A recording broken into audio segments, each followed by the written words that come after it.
welcome back to my channel. Today's recipe is for a very special occasion because my channel finally got monetized.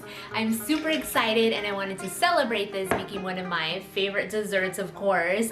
This is a Greek sponge cake and it's called Revani. It's soaked in this luscious syrup, and just one bite and you will feel like you're vacationing on the Greek islands. I'm going to be showing you, of course, today though, one shortcut way to prepare this, so let's get started.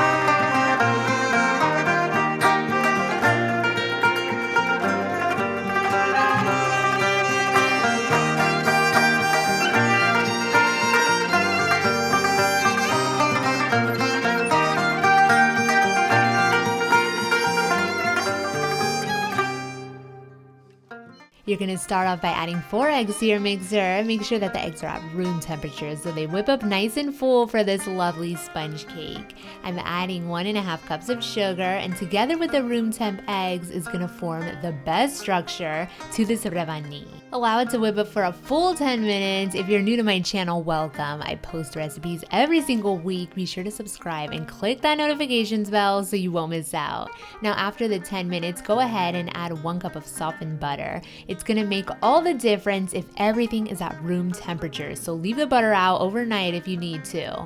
I have some Greek yogurt as well. I thought it went nicely since this is a Greek cake, but you could substitute this for some sour cream or even regular milk. Mix it together just until combined, and for that secret shortcut ingredient, I'm going to be adding 2 cups of buttermilk pancake mixed. The just add water variety, and of course, the semolina flour, the star of this Revani. Add these dry ingredients to the mixture and mix it all up until it's fully incorporated. Try hard not to overmix this batter though, just make sure there's no lumps from that pancake mix. I am telling you guys now, this is the most luscious sponge cake you will ever try in your life. I don't know what it is about that pancake mix, but may I dare say this tastes even better than the traditional Greek Revani. Actually, I'll let you guys be the judge of that. This is quite a lot of batter, so you'll want to use a 13x9 size pan. Today I'm using this 11-inch cake pan. Make sure it's well greased and floured, using a parchment lining if you please, and you're gonna bake this at 350 degrees Fahrenheit for 45 to 50 minutes. Okay, so while that Revani is baking in the oven, you'll want to prepare the syrup that penetrates into this lovely cake. It's quite simple. Add 2 cups of water to a small pot with a cinnamon stick and some sugar. Lastly, go ahead and add the zest of a lemon. This syrup is so explosive with all these flavors together. It's really bright and pleasant, soaked into this cake. This mixture is going to simmer for 15 to 20 minutes on a medium-low heat until it reduces down a bit and thickens. You'll be able to tell it's done when the color changes into a nice golden yellow color. Go ahead then and transfer this into a bowl. It's going to go into the fridge to fully chill. You see, you want this syrup to be nice and cold so that when you pour it on top of the warm cake, it'll create the most incredible texture ever. After that 50 minutes is up, check on the cake. I could already tell it's done by the fact that it's pulling away from the edges of the pan. But if you're not quite sure, stick a knife down the middle, and if it comes out clean, you know that it's finally ready.